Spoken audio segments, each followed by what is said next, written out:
Tous les versets bibliques sur l'exhortation. 1 Thessaloniciens 5, 16-18.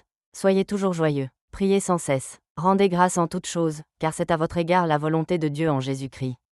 2 Timothée 3, 16. Toute écriture est inspirée de Dieu et utile pour enseigner, pour convaincre, pour corriger, pour instruire dans la justice. Matthieu 4, 4. Jésus répondit, il est écrit, l'homme ne vivra pas de pain seulement, mais de toute parole qui sort de la bouche de Dieu. Jacques 1, 22. Mettez en pratique la parole, et ne vous bornez pas à l'écouter, en vous trompant vous-même par de faux raisonnements. 1 Jean 2, 18. Petits enfants, c'est la dernière heure, et comme vous avez appris qu'un antéchrist vient, il y a maintenant plusieurs antéchrists, par là nous connaissons que c'est la dernière heure. 1 Timothée 4, 13. Jusqu'à ce que je vienne, applique-toi à la lecture, à l'exhortation, à l'enseignement. 1 Jean 1, 9. Si nous confessons nos péchés, il est fidèle et juste pour nous les pardonner, et pour nous purifier de toute iniquité. Hébreux 11, 6. Or sans la foi il est impossible de lui être agréable, car il faut que celui qui s'approche de Dieu croie que Dieu existe, et qu'il est le rémunérateur de ceux qui le cherchent. Colossiens 3, 17. Et quoi que vous fassiez, en parole ou en œuvre, faites tout au nom du Seigneur Jésus, en rendant par lui des actions de grâce à Dieu le Père. 1 Corinthiens 6, 18-20. Fuyez l'impudicité. Quelque autre péché qu'un homme commette, ce péché est hors du corps, mais celui qui se livre à l'impudicité pêche contre son propre corps. Ne savez-vous pas que votre corps est le temple du Saint-Esprit qui est en vous, que vous avez reçu de Dieu, et que vous ne vous appartenez point à vous-même? Car vous avez été rachetés à un grand prix. Glorifiez donc Dieu dans votre corps et dans votre esprit, qui appartiennent à Dieu. Luc 8, 13. Ceux qui sont sur le roc, ce sont ceux qui, lorsqu'ils entendent la parole, la reçoivent avec joie, mais ils n'ont point de racine, ils croient pour un temps, et ils succombent au moment de la tentation. 2 Timothée 4, 2. Prêche la parole, insiste en toute occasion, favorable ou non, reprend, censure, exhorte, avec toute douceur et en instruisant. Matthieu 5, 1-48. Voyant la foule, Jésus monta sur la montagne, et, après qu'il se fut assis, ses disciples s'approchèrent de lui. Puis, ayant ouvert la bouche, il les enseigna, et dit. Heureux les pauvres en esprit, car le royaume des cieux est à eux. Heureux les affligés, car ils seront consolés. Heureux les débonnaires, car ils hériteront la terre. Heureux ceux qui ont faim et soif de la justice, car ils seront rassasiés. Heureux les miséricordieux, car ils obtiendront miséricorde. Heureux ceux qui ont le cœur pur, car ils verront Dieu. Heureux ceux qui procurent la paix, car ils seront appelés fils de Dieu. Heureux ceux qui sont persécutés pour la justice, car le royaume des cieux est à eux. Heureux serez-vous, lorsqu'on vous outragera, qu'on vous persécutera et qu'on dira faussement de vous toutes sortes de mal, à cause de moi.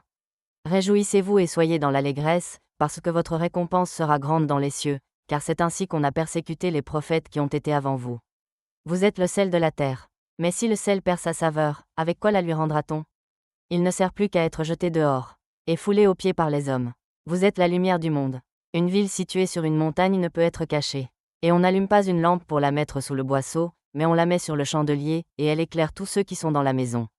Que votre lumière luise ainsi devant les hommes, afin qu'ils voient vos bonnes œuvres, et qu'ils glorifient votre Père qui est dans les cieux. Ne croyez pas que je sois venu pour abolir la loi ou les prophètes, je suis venu non pour abolir, mais pour accomplir. Car, je vous le dis en vérité, tant que le ciel et la terre ne passeront point, il ne disparaîtra pas de la loi un seul iota ou un seul trait de lettre, jusqu'à ce que tout soit arrivé.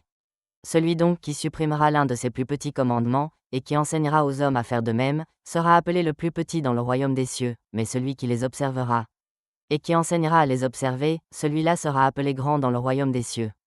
Car, je vous le dis, si votre justice ne surpasse celle des scribes et des pharisiens, vous n'entrerez point dans le royaume des cieux.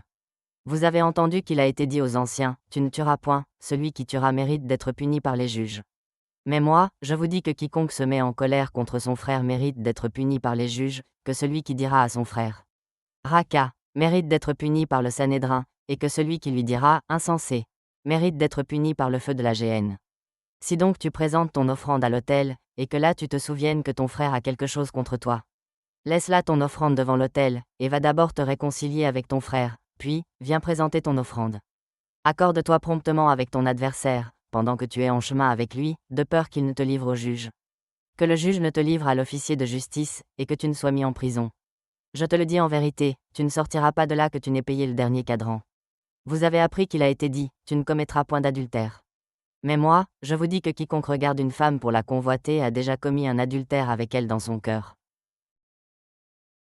Si ton œil droit est pour toi une occasion de chute, arrache-le et jette-le loin de toi, car il est avantageux pour toi qu'un seul de tes membres périsse, et que ton corps entier ne soit pas jeté dans la géhenne. Et si ta main droite est pour toi une occasion de chute, coupe-la et jette-la loin de toi, car il est avantageux pour toi qu'un seul de tes membres périsse, et que ton corps entier n'aille pas dans la géhenne. Il a été dit, que celui qui répudie sa femme lui donne une lettre de divorce. Mais moi, je vous dis que celui qui répudie sa femme, sauf pour cause d'infidélité, l'expose à devenir adultère, et que celui qui épouse une femme répudiée commet un adultère. Vous avez encore appris qu'il a été dit aux anciens, tu ne te parjureras point, mais tu t'acquitteras envers le Seigneur de ce que tu as déclaré par serment. Mais moi, je vous dis de ne jurer aucunement, ni par le ciel, parce que c'est le trône de Dieu. Ni par la terre, parce que c'est son marchepied. Ni par Jérusalem, parce que c'est la ville du grand roi. Ne jure pas non plus par ta tête, car tu ne peux rendre blanc ou noir un seul cheveu. Que votre parole soit oui, oui, non, non, ce qu'on y ajoute vient du malin. Vous avez appris qu'il a été dit, œil pour œil, et dent pour dent. Mais moi, je vous dis de ne pas résister aux méchants. Si quelqu'un te frappe sur la joue droite, présente-lui aussi l'autre. Si quelqu'un veut plaider contre toi, et prendre ta tunique, laisse-lui encore ton manteau. Si quelqu'un te force à faire 1 000, fais-en 2 avec lui. Donne à celui qui te demande, et ne te détourne pas de celui qui veut emprunter de toi. Vous avez appris qu'il a été dit, tu aimeras ton prochain, et tu haïras ton ennemi. Mais moi, je vous dis, aimez vos ennemis, bénissez ceux qui vous maudissent, faites du bien à ceux qui vous haïssent, et priez pour ceux qui vous maltraitent et qui vous persécutent. Afin que vous soyez fils de votre Père qui est dans les cieux, car il fait lever son soleil sur les méchants et sur les bons, et il fait pleuvoir sur les justes et sur les injustes. Si vous aimez ceux qui vous aiment, quelle récompense méritez-vous? Les publicains aussi n'agissent-ils pas de même? Et si vous saluez seulement vos frères, que faites-vous d'extraordinaire? Les païens aussi n'agissent-ils pas de même? Soyez donc parfaits, comme votre Père céleste est parfait. Luc 6, 46. Pourquoi m'appelez-vous Seigneur, Seigneur? Et ne faites-vous pas ce que je dis? Proverbe 15, 29. L'Éternel s'éloigne des méchants, mais il écoute la prière des justes. 2 Timothée 2, 15. Efforce-toi de te présenter devant Dieu comme un homme éprouvé, un ouvrier qui n'a point à rougir, qui dispense droitement la parole de la vérité. 2 Timothée 3, 15. Dès ton enfance, tu connais les saintes lettres, qui peuvent te rendre sage à salut par la foi en Jésus-Christ. 2 Pierre 1, 20. Sachant tout d'abord vous-même qu'aucune prophétie de l'Écriture ne peut être un objet d'interprétation particulière. Tite 1, 9. Attaché à la vraie parole telle qu'elle a été enseignée, afin d'être capable d'exhorter selon la saine doctrine et de réfuter les contradicteurs. Romains 10, 17. Ainsi la foi vient de ce qu'on entend, et ce qu'on entend vient de la parole de Christ.